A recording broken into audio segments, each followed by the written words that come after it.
Okay, so tell me what is your work about? This body of work is about refugees spending their first night in America, and then 6 years into their resettlement process. So I shot photos of them arriving, and then their process of like adjusting to the country, and if they were actually becoming Americans or not really. Most of them not really.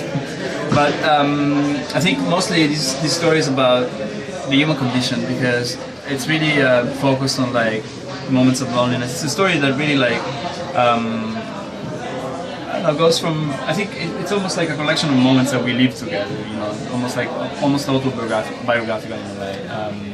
So there's more journalism when it's in book form, because it comes with like a lot of text and a lot of information that's important to understand, you know, the context for the photos. But in a setup like the show at the Bronx Documentary Center, I think it's more like impressionistic, and it's more like a collection of moments, you know, that we edited together with Mike and Dania.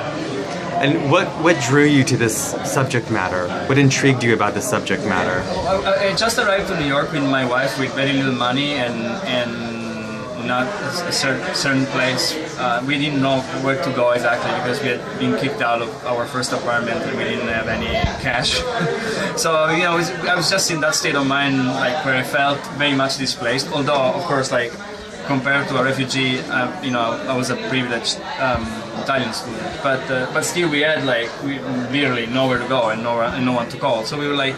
And I opened the paper that day, the day that we got kicked out, and the Times was running a story on like this hotel on the way to the airport where you could like, refugees would come, and there's like, you know, people would show up with blankets and try to help them and stuff.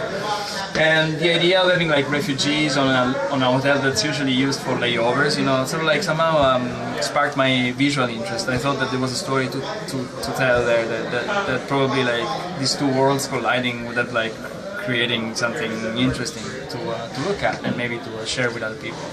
And I started doing it, and it became like almost like a habit, because I did like for 4 years only covering the operations, you know, that this intergovernmental organization managed to pull up during like the refugees' arrival. And then I became friends with some of them. Some of them started to call me like, "Hey Gabriele, what are you up to? You know, or Happy Christmas. You know, I still remember when you were there, like at the port of entry. Thanks for letting me use your phone." You know that.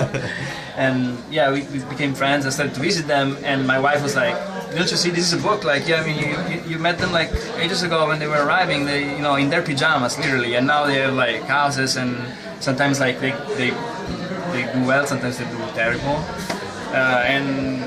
I don't know, and it's true. Like, I mean, I wasn't cold enough, you know, to look at it from a certain distance. So I had to be convinced that I had to do it. You know, I was a little bit, yeah, you sure? Excellent, excellent.